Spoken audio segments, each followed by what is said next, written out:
K K ശിവരാമനെതിരെ വിമർശനം ഉന്നയിക്കുകയാണ് CPM Idukki ജില്ലാ secretary CV Varghese. K ശിവരാമന്റെ മാനസിക നില CPI പരിശോധിക്കണമെന്ന കടന്ന പ്രയോഗമാണ് അദ്ദേഹത്തിന്റെ ഭാഗത്തുനിന്നുണ്ടാകുന്നത്. മാർഗനിർദ്ദേശം നൽകാൻ ശിവരാമനെ ചുമതലപ്പെടുത്തിയിട്ടില്ലെന്നും വിമർശനമുയർത്തിയിട്ടുണ്ട്.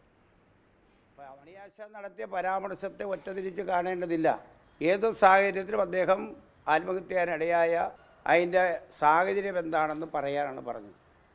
അന്നേരം മണിയാശൻ തന്നെ മാധ്യമമുള്ളത് വ്യക്തമാക്കിയിട്ടുണ്ട്. പിന്നെ ശിവരാമൻ സഖാവിൻ്റെ മാനസികാവസ്ഥ എന്താണെന്ന് CPI ആണ് പരിശോധിക്കേണ്ടത്. അദ്ദേഹം ഏത് മാനസികാവസ്ഥയിലൂടെയാണ് സഞ്ചരിക്കുന്നതെന്ന് CPI ആണ് പരിശോധിക്കേണ്ടത്. അദ്ദേഹത്തിൻ്റെ അഭിപ്രായത്തെ ഞങ്ങൾ അവജ്ഞയോട് തള്ളിക്കളയാണ്. കാരണം സാമൂഹ്യ ബോധവും മനുഷ്യത്വമൊന്നും CPMനെ ഉപദേശിപ്പിക്കാൻ ഞങ്ങൾക്ക് മാർഗരേഖ നൽകാൻ ഞങ്ങൾ ശിവരാമനെ ചുമതലപ്പെടുത്തിയിട്ടില്ല. ശിവരാമൻ്റെ പാർട്ടിയെ നോക്കിയാൽ മതി. CPMനെ നന്നാക്കാൻ വേണ്ടി ശിവരാമൻ ശ്രമിക്കേണ്ടതില്ല.